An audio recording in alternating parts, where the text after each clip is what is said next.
Hi, welcome to Teach to Resist. I'm Dr. Lyndze Harvey, and today I'm going to be talking to you about what self-regulation is. And self-regulation is one of my passions. It's really opened the door for me in terms of a tool to understand what's going on for me and what's going on for the children with whom I work and the children that I raise. And I think it's also often a really misunderstood term. In fact, when I came into self regulation, I thought that it was just another way to control kids. And now that I've done the research and really gotten to know what self regulation actually means and what it can be, it's become an invaluable tool in not just the way I work with kids, but the way that I understand myself. And it's also improved my partnership. My partner and I use self regulation to work through problems. So it's a very versatile thing. And I'm just going to give you a quick rundown of what self regulation is and what it's not. So, first, we're going to start with what self regulation is not. It is not self control. And this is one of the main um, areas of confusion around self regulation. And if you've seen my other videos about choosing connection over compliance or about praxis, then you understand that there are these stories all around us that set up barriers to our long term goals of connection and our long term goals of helping kids become free to be their full selves, to be fully human. And self-control is one of those things that is absolutely essential for all of us to learn and understand. And yet that is not what self-regulation is. So oftentimes when we think about self-regulation and we think about it in terms of the self-control model, we think about controlling or containing our impulses. That is something that is a great, valuable thing for our children to learn and for us to learn and model for them. Controlling and containing our impulses will help us in the long run in many interactions with people. We need to do this for school. We need to do this for work. And at the same time, I think all of us know that we don't always contain or control our impulses. Maybe we reach for that next glass of wine. We don't press stop when Netflix queues up the next show. So it is quite a high expectation to have of ourselves and others in certain circumstances, such as when we are dysregulated, which we'll get to. We also tie self control to character. I'm not a good person, or they are being just lazy when we don't have self control. I might, grab another handful of chips and just think, oh, I have no self control. And I think badly about myself. I think negatively about myself. And so I tie that lack of self control to an issue with my character. And it's also based on surface behaviors. I see them choosing to throw sand in someone's face. I think of that surface behavior of throwing sand in their face, someone else's face. They have a lack of self control. They're not thinking about other people. They're not controlling or containing their impulse. I mean, I saw what that kid did. I want to throw sand in their face, but that's not an appropriate action. I know that. Why don't they know that? And we base it all on the surface behavior and not what's going on underneath. And we know when we pull back and reflect, there's a lot going on underneath. And that's what self regulation is about. It's about pulling back and getting curious about what's happening and why. It's about seeing stress. So, self regulation is about stress, it's about regulating the balances of stress in our body. Stress being that thing that uses up our energy. And stress isn't always a bad thing. Stress can be an exciting thing too. Like, I'm excited that Christmas is coming. That causes stress, that uses up some of my energy, right? Stress can also be something that isn't always a positive thing, like someone throwing sand in my face. That's a pretty stressful experience to feel uncomfortable and to feel sand down your shirt and in your eyes and in your hair. That's going to use up my energy as well. So there's also little small stressors like the tag in the back of your shirt or overhead lighting that's bothering you or being hungry. And so stress is about self-regulation is about noticing stress, disabling our abilities to control our impulses. So, what Stuart Shanker, the guru of self-regulation here in Canada, and you can find a lot of his work through the Merit Center or self-reg.ca. I'll put that down below this post. But what he argues is that we need to be self-regulated. We need to be well regulated before we can have self-control, before we can control our impulses. We need to make sure we are well regulated. And I think about, the story of, the time when I stubbed my toe and lost it. I lost it because I was stressed. There was so much stress before I stubbed my toe that I ended up flipping my lid. So we're going to get into what that stuff means in just a moment. Self regulation is about noticing stress behavior and not misbehavior.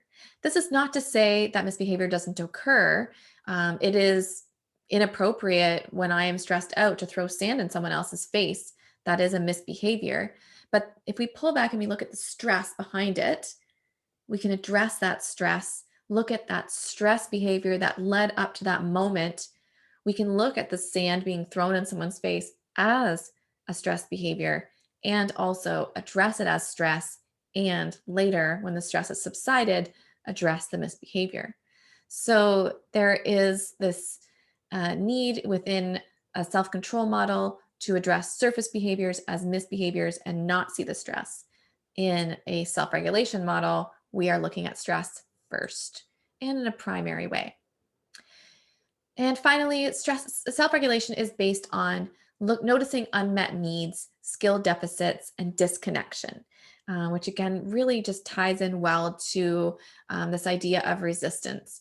We are resisting the model of self-control, replacing it with self-regulation, and through that, we can really notice the unmet needs, the, the needs that have not been addressed in ourselves and others. And we can also notice skill deficits, like not having the ability to deal with my stress or my problem. So I get to the point where I throw sand in someone's face. And disconnection, feeling so disconnected from myself, so disconnected from others that my stress behavior is bubbling up, that I'm experiencing stress, so disconnected from my environment or a new idea that I'm carrying more stress. I'm experiencing more exhaustion, more energy being used, and I'm lacking resiliency. So self regulation is about building on that, identifying our needs, our unmet needs, identifying where we lack skills, identifying disconnection, and then finding ways to build resiliency. Self-regulation carries with it a meta language, and I want to explore that briefly as well. One type of meta language that gets drawn in is what's called the triune brain. And so the brain is obviously a really complicated organ. We don't know everything about it yet. I am not a psychologist, I'm a philosopher, but I dug into the psychological side and the biological side of stress when I was doing my PhD. And I find this model to be really helpful for me, a non psychologist, non neuro psychologist sort of person, to understand the brain in the way that I can.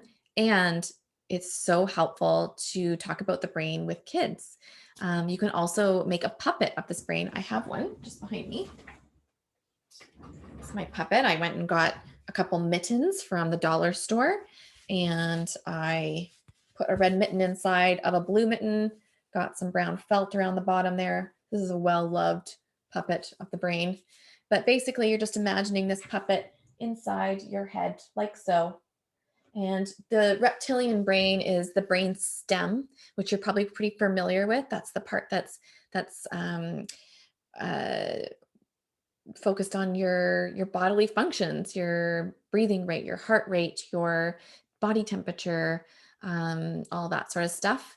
And then you've got your limbic system, it's where your amygdala lives, your alarm system, the part of your brain that's always on looking for threats.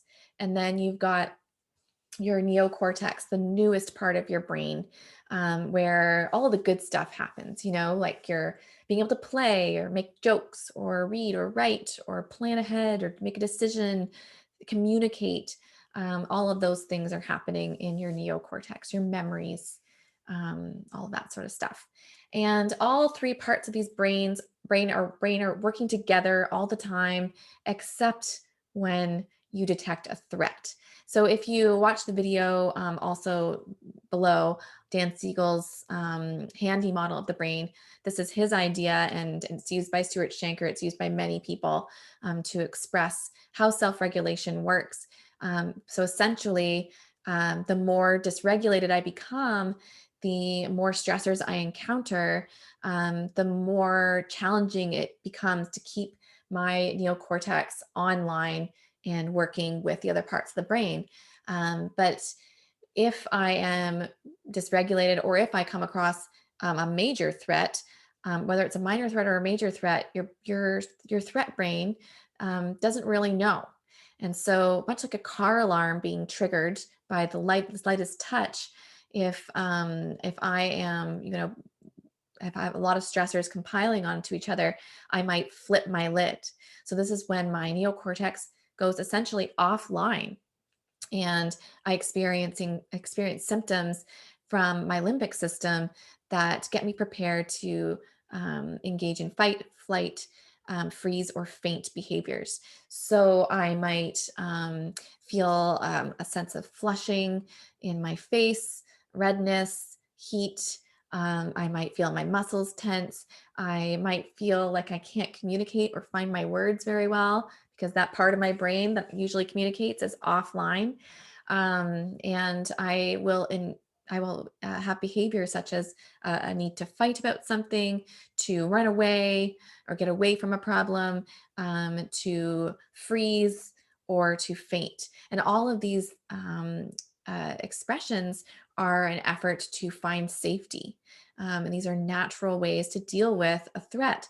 The difference is, though, the problem is that my threat brain doesn't know the difference between a real threat, like a grizzly bear barreling down towards me, and a threat such as not having my sandwich cut in the shape that I wanted. And so, how do we build resiliency so that we don't flip our lid as much, or so that we know when we're going to flip our lid? How do we plan for what happens when our lid is flipped? These are all questions that we ask in self regulation. And this puppet can be really helpful in talking about that with younger folks or adults. So, when we are entering into a fight or flight response, we have left our blue brain behind. But before that happens, we're still in blue brain, and we encounter a problem, we encounter some threats, we have the opportunity to engage in social engagement. Social engagement is going to be dialogue, it's going to be touch, it's going to be communicating non-verbally through our calm. There's many different ways that we can engage socially, and this channel is going to talk about all of these opportunities through nonviolent communication, and through resiliency strategies, and so much more. But just for now, briefly, social engagement is often an option before we flip our lid and we go into our red brain, and then we're into the zone of fight, flight, freeze, or faint, or as in this picture shows, shutdown. So that's shutdowns when you just, when a kid isn't listening to you, and you might look at them and say, "Why aren't you looking at me? Look at me." Um, they flip their lid to the point where they feel so unsafe that they have shut down or frozen. Um, or maybe you've had this experience where you felt an out of body experience, almost like you were watching yourself during a threatening situation. That's very traumatic, but that's a way for our body to keep us safe. So when we are in red brain, it's really not a good time to reason someone out of something, to give them a pseudo choice, as I discuss in the compliance connection to compliance video, or compliance to connection video. Um, it's just not a good time to do that because we aren't able to communicate. We aren't able to work through problems. So we want to get ourselves back into our thinking brain or keep ourselves in our thinking brain. And self regulation is about understanding all those stressors that might be inhibiting our ability to think clearly and to use that part of our brain. One more thing I want to talk briefly about is this idea that the self control model has us thinking that kids won't behave or kids won't do what we've asked them to do, or that kids uh, won't step up and be taking responsibility or whatever. Shifting that to the can't model. They can't right now. They can't yet. Yes, maybe normally my child is able to put on their boots before they go outside. But because if I pull back and I think, why aren't they putting on their boots? They can normally put on their boots. Why are they asking me for my help right now? Um, a won't model might be, well, they're willful or defiant. We are judgmental about that behavior. And we think, oh, they're just being lazy. They're trying to get attention. They just want me to do something for them. I might use a reward or punishment. If you don't put on these boots, then we're not going outside to play. So there's a punishment built into that and a reward too. Put on your boots and you'll get what you want, which is going outside to play. And in the end, that interaction is filled with frustration, or we've used guilt or shame, or we feel guilty for how we behaved as parents. The can't yet model is a self-regulation model. So that's pulling back and getting curious. Why don't they want to put on their boots? They usually put on their boots. Why are they asking me to put on their boots right now? Maybe it's because there's a lot of stress in their life and they're looking for connection at this moment. They feel a sense of connection when you put on their boots for them. That's a really intimate thing to put on someone else's shoes for them. And so we see that through different lens. We see it through a self-regulation lens, not through a lack of self-control, but through I can't yet or can't right now focus in self-regulation. What's getting in their way? How can I help? By putting on their boots, am I helping them with resiliency? It seems counterintuitive. They're not being independent. They're not putting on their own boots. Or is it maybe this will lower their stress? Maybe this moment of connection is an opportunity to show them that I love them all the time, even when they're having a tough time. So we think about how we can help. We think about maybe they just need some food before they go outside. Something's in their way. We find those barriers, we remove them, and in the end, our children feel supported, they feel strengthened in their relationship, our connection is there, and we feel supported and strengthened. We did something that was based in connection and not compliance. So, self regulation is a great model if you want to fall into that new pattern of choosing connection over compliance. And we are always looking for connection, right? We're looking for ways to connect with ourselves, others, and the world. Or maybe we're looking through a different lens. We're saying, I want to connect with my mind, body, spirit.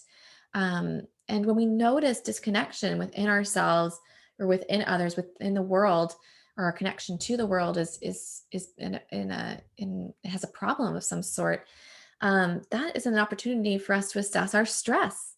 That disconnection is also an indication that there's stress. So Stuart Shanker has what he calls the Shanker Model. I'm moving my picture over so that you can see that model more clearly. And you can find this on self-reg.ca. And I find this model is just a bit more clear about where our stressors lie. And at first, I thought this model felt like too much to remember and a little jumbled in my mind. And I actually printed it out and put it on my fridge so that it was there for me to check in. And now this model has become second nature. And even my children who are 10 and 8 are able to use this model. But essentially, it's about going through where our stressors are. And sometimes we don't want to think about our stressors. We don't want to think about what's stressing us out right now because we think that's going to increase our stress.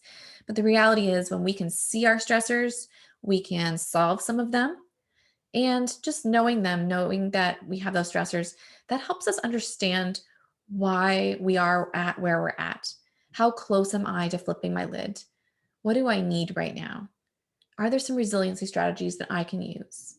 Do I need my resiliency strategies right now? So I'll take you through this. Biological stressors, that domain, Shanker's model, these are 5 domains. None of the domains are more important than the other. They're all interconnected and interdependent. So the biological domain is what it sounds like. Um, your physical needs. Are you fighting an illness right now? Or are you perfectly well? Do you have that itchy tag?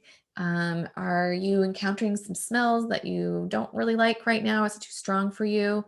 The lighting, the temperature of the room. Are you hungry? Are you tired? Are you thirsty? These are biological stressors. Emotional stressors, again, just what it sounds like. Are you carrying around some big feelings?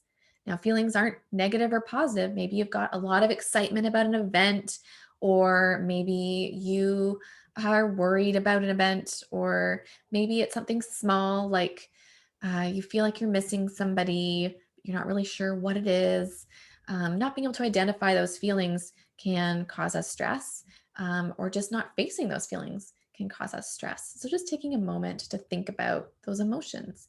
Or if you are playing the role of the stress detective, noticing the emotions of the child or children with whom you work. Cognitive, all up here.